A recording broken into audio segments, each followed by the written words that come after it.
الحمدللہ رب العالمین والصلاة والسلام علی اشرف الانبیاء والمرسلین اما بعد فاعوذ باللہ من الشیطان الرجیم بسم اللہ الرحمن الرحیم۔ ویئرز اینڈ لسنرز، آج ماہ رمضان المبارک کا 11واں روزہ ہے۔ اللہ کے فضل و کرم سے ہم لوگ الحمدللہ ماہ رمضان المبارک کے دوسرے عشرے میں داخل ہو چکے ہیں۔ یہ وہ عشرہ ہے جسے مغفرت کا عشرہ کہا جاتا ہے۔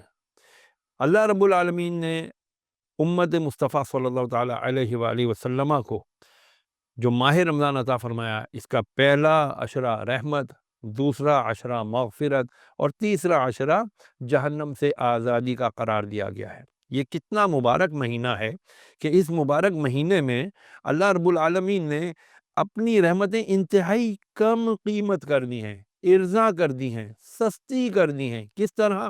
فرمایا کہ جو ماہ رمضان المبارک میں نفل ادا کرے گا تو اسے فرضوں کا ثواب عطا ہوگا، جس نے ماہ رمضان المبارک میں فرض ادا کیے اسے 70 فرضوں کا ثواب عطا کیا جائے گا۔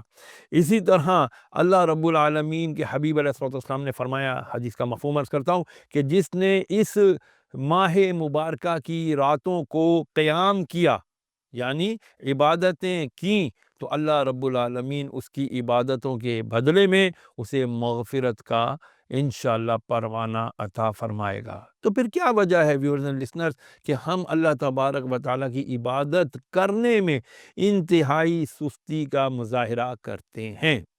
اس کی بہت بڑی وجہ جو بڑی ہی obvious ہے وہ یہ ہے کہ ہمیں چونکہ نہ ہی جنت دکھی ہے اس وقت، نہ ہی ہمیں ان ثوابوں کا کوئی بظاہر جو کہنا چاہیے نا کہ نظر نہیں آ رہا فائدہ، تو اسی وجہ سے ہم جو ہے شاید اپنے نفس کی سستی کی وجہ سے ان مبارک ساعتوں کو بالکل برباد کر دیتے ہیں اور عبادت کرنے میں ہمارے کسر رہ جاتی ہے۔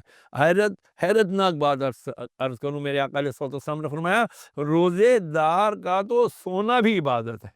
اب ہمارے معاشرے میں ہم بھائی لوگوں نے سب نے اسی بات کو پکڑ لیا ہے کہ جناب چونکہ روزے دار کا تو سونا بھی عبادت ہے، تو پتہ چلتا ہے جی سحری کی فجر پڑی نہیں پڑی تو نہ پڑی، اور جو سونے کا ہم نے اپنی ریس لگائی ہے، پتہ چلا جی عصر میں یا افطار سے چند منٹ پہلے اٹھ رہے ہیں اور جی تیار ہو رہے ہیں اور جی افطار کرنے کے لیے انواع و اقسام کی چیزیں کھا رہے ہیں۔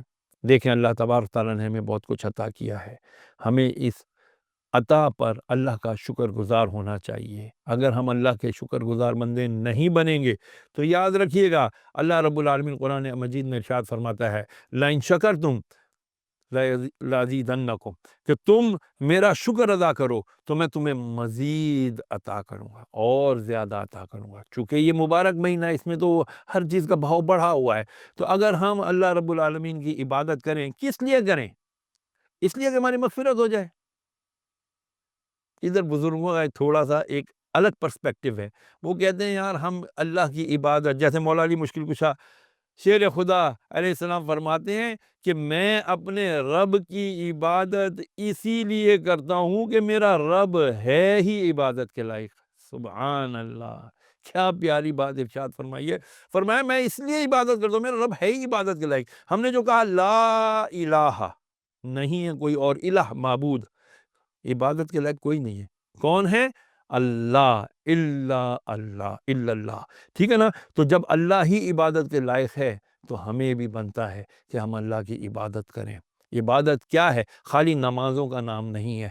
روزہ جو آیا ہے مجھے آپ کو تزکیہ نفس دینے آیا ہے، روزہ جو آیا ہے ہماری اصلاح کرنے آیا ہے۔ تو آئیے اس مبارک عشرے کے آنے پر ہم اللہ رب العالمین سے یہ ارادہ کریں، ایک اس سے وعدہ کریں، اے اللہ تو نے ہمیں جو انسان بنایا، مسلمان کیا، اور ہمیں جو تو نے ماہ رمضان المبارک عطا کیا، پروردگار اب ہم اس رمضان کا فائدہ اٹھاتے ہوئے اپنے کردار کو، اپنے افعال کو، اپنے اعمال کو سیدھا کرنے کی کوشش کریں گے۔ اور وہ کیسے ہوگا؟ وہ ایسے ہوگا کہ ہم اسوہ رسول صلی اللہ تعالی وسلم کو اسٹڈی کریں، ہم صحابہ کرام علیہ رضوان، اہل بیت اطہار علیہ رضوان، ان کو فالو کریں، ان کو پڑھیں، دیکھیں انہوں نے اپنے ماہ رمضان المبارک کی ساعتوں کو کس طرح مزین کیا، معطر و معمر کیا اعمال صالحہ کے ساتھ۔ تو ہم بھی اپنے آپ کو اس کام کے اندر لگائیں اور اس ماہ مبارکہ میں زیادہ سے زیادہ عبادت کریں۔ میں صرف اتنا عرض کروں، عبادات کا کینوس چھوٹا نہیں ہے، خالی نماز روزہ حج زکوٰۃ عبادت کا نام نہیں ہے۔ عبادت کا نام ہے کسی کے ساتھ مسکرا کے بات کرنا۔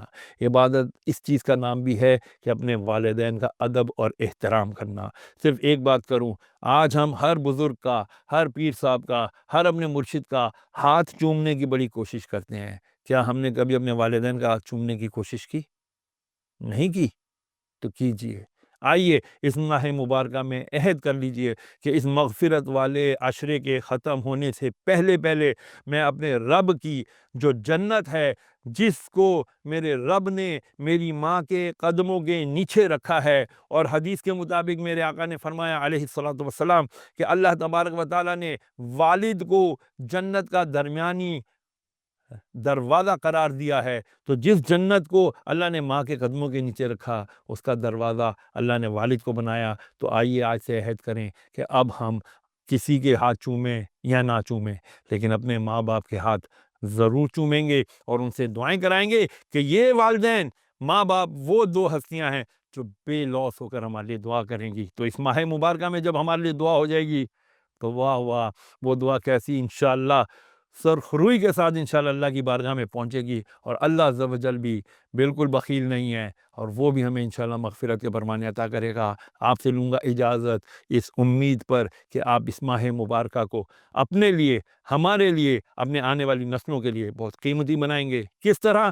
کہ اپنے کردار، افعال اور اعمال کی اصلاح کریں۔ اللہ تعالیٰ میرا اور آپ کا حامی و ناصر ہو۔ اجازت دیجیے، السلام علیکم ورحمۃ اللہ وبرکاتہ۔